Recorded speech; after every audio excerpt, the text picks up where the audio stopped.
ہے کہ نبی کریم علیہ السلام فرماتے ہیں اذا رأيتم الرجل يتعاهد المسجد کہ وہ شخص کہ جس نے اپنا تعلق مسجد کے ساتھ جوڑ لیا،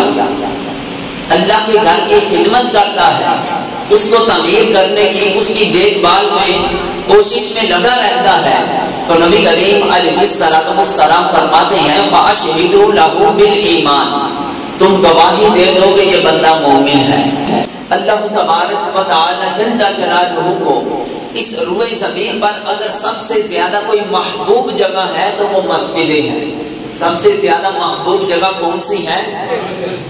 مسجدیں ہیں۔ اور نبی کریم علیہ السلام نے فرمایا کہ اللہ تعالی کی ذات کو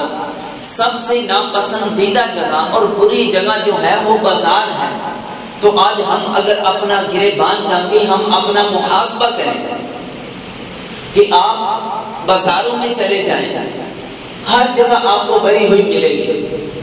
ہر جگہ میں آپ کو رش دکھائی دے گا، چاہے وہ خرید و فروخت والی جگہ ہے یا پارک ہے یا سیر و تفریح والی جگہ ہے، ہاسپٹل ہے، ہر جگہ میں آپ کو رش ہی رش نظر آئے گا۔ لیکن آج اگر اس روئے زمین پر کوئی ایسی جگہ کہ جہاں پر رش نہیں ہے، وہ صرف مسجدیں ہیں۔ حالانکہ نبی کریم علیہ السلام فرماتے ہیں کہ یہ مسجدیں وہ جگہ ہے کہ جو اللہ تعالیٰ کی ذات کو سب سے زیادہ محبوب ہے، اور ضابطہ یہ ہے کہ اللہ تعالیٰ کی ذات کو جو جگہ سب سے زیادہ پسند ہو، بندہ اس جگہ سے محبت کر لے گا۔ اگر بندہ اس جگہ سے کیا کر لے گا؟ محبت کرے گا، تو ایک اللہ تبارک و تعالی جل جلالہ کی ذات بھی اس بندے کو اپنا محبوب بنا لے گی۔ کیونکہ دنیا میں ضابطہ ہے کہ ایک انسان کسی دوسرے کے گھر کو آباد کرے، تو جو اس کی خیر خواہی کرتا ہے، اس کے گھر کو آباد کرنے کی کوشش کاوش میں لگا رہتا ہے، تو جس کے گھر کو وہ آباد کرنے کی کوشش کاوش میں لگا رہتا ہے، تو وہ بندہ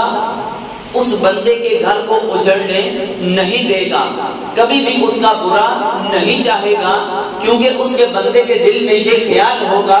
یہ تو ہر وقت میرے گھر کی بہتری کے بارے میں سوچتا رہتا ہے، تو میں اس کے گھر کا کیسے نقصان چاہ لوں۔ تو یقیناً آج ہم نے اگر اللہ تبارک و تعالی جل جلالہ کے گھروں کو پنجگانہ نماز کے ذریعے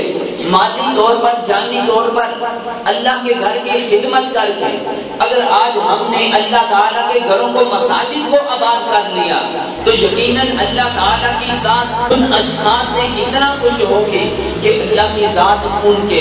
یہ جو دنیا میں گھر ہے ان کو بھی اجڑنے نہیں دے گی۔ مسجد سے تم اپنا تعلق جوڑ لو گے، اللہ تعالیٰ کی ذات تمہاری جو قبر ہوگی، اللہ کی ذات تم کو اس میں بھی برباد ہونے سے محفوظ فرمائے گا۔ اگر کل قیامت کے دن کا جو منظر ہوگا، اللہ تعالیٰ کی ذات اس میں بھی تجھے بے آسرا نہیں چھوڑے گی۔